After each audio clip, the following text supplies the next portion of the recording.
but the followers are the ones who are desperate. And that desperation leads to instability. Number two, disease. And I trust I don't have to make this point. It spreads. Yeah. If AIDS starts spreading across Africa, it's going to start spreading across the world. If smallpox and measles and these things, they're going to start spreading across the world. So we should care about that. And Elon Musk, Donald Trump, in a very intentional way, have shut down these programs and laid off hundreds of aid workers. This is going to have a multiplying effect. It's going to make us less safe as a country. We've got to stop this because I actually believe in the American people. I think we care about what happens around the world. What Elon Musk, what Donald Trump is doing in an intentional way is cruel. Everything that has happened in my mind is illegal. It's incompetent. It is cruel.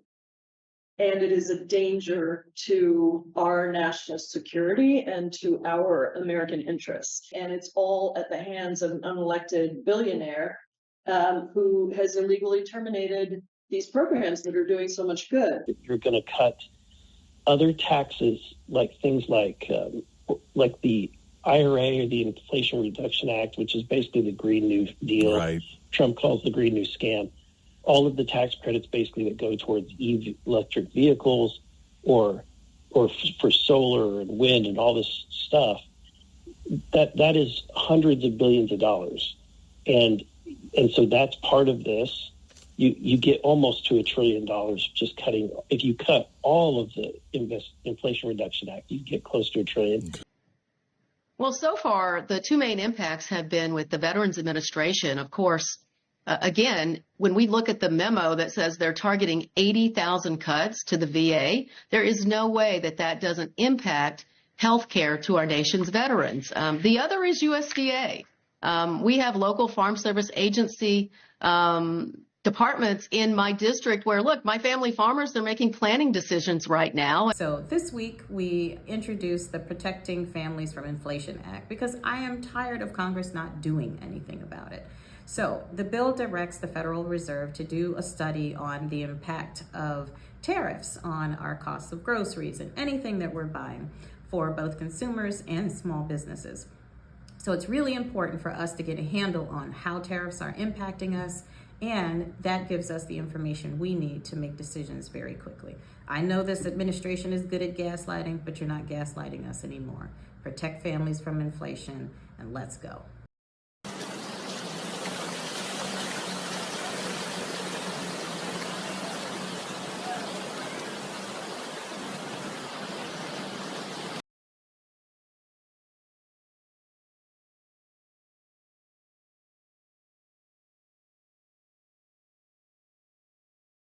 Yet, President Trump is deliberately obstructing energy projects, freezing funding, halting critical projects, and firing federal employees responsible for maintaining and permitting our energy infrastructure. Reuters reported last week that President Trump and Elon Musk's mass layoff had predictably slowed federal energy permitting.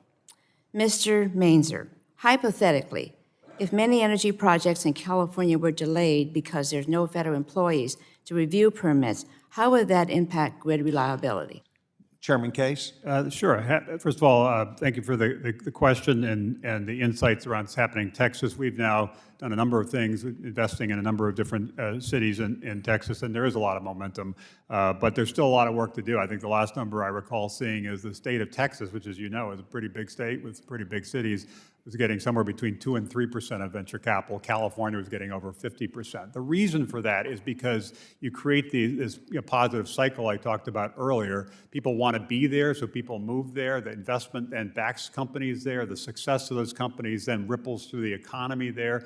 FEMA needs to be saved, but it also needs to be reformed. But the biggest reform we can make is to get it out of Homeland Security. It's no coincidence that last year, two agencies that had issues, FEMA and Secret Service, were both in Homeland. And so this is a way in which we can get FEMA refocused on response and coordination, make a direct report to the President of the United States, which is what it was before 9/11. And this will shrink the agency because FEMA will no longer be running all of the grants within Homeland. Well, Congressman Donalds, I mean, we've been doing this stuff. We've been talking about it. And I don't even want to make this a talking point thing because I've lived it and you've lived it, by the way. I was there for the fires in Maui. You've been there in Florida. We've both seen what happened in North Carolina. There just has to be a better job done by FEMA. 100% there has to be a better job. If you've been through any disaster in Florida or anywhere else in the country, what you've come to realize is that FEMA is not the action agency everybody believes it to be. They are an accounting bureaucratic agency. And like Jared was saying, them being lodged in the bureaucracy of the Department of Homeland Security only makes it worse because there's so many bureaucratic steps that have to be taken before actions are actually made from the federal level to coordinate with the state level government in response to disasters, no matter what it might be. Jared served 2.5 years under Governor DeSantis as a director of emergency management. He knows this firsthand. And so what we are really looking for is an agency with direct report to the White House and the president so they can make swift decisions when it's time to recover from emergencies. Look, let's see this for what it is. They made, a mistake was made. They owned up to it. They didn't try to cover it up. No one tried to use bleach bit on their devices or their servers to try to cover up. They just owned up to a mistake. The good news is the mistake had harmless impact. You can't put government information, most certainly information about a military attack, on a privately owned chat base. It is ridiculous, it's illegal, it's incompetent, and these guys need to be called on the carpet, needs to be fully investigated, and it needs to be stopped. The incompetence is not a joke. It put our men and women in uniforms' lives at risk. It puts our national security at absolute risk. And we are lucky no one died, but they will if we don't take action.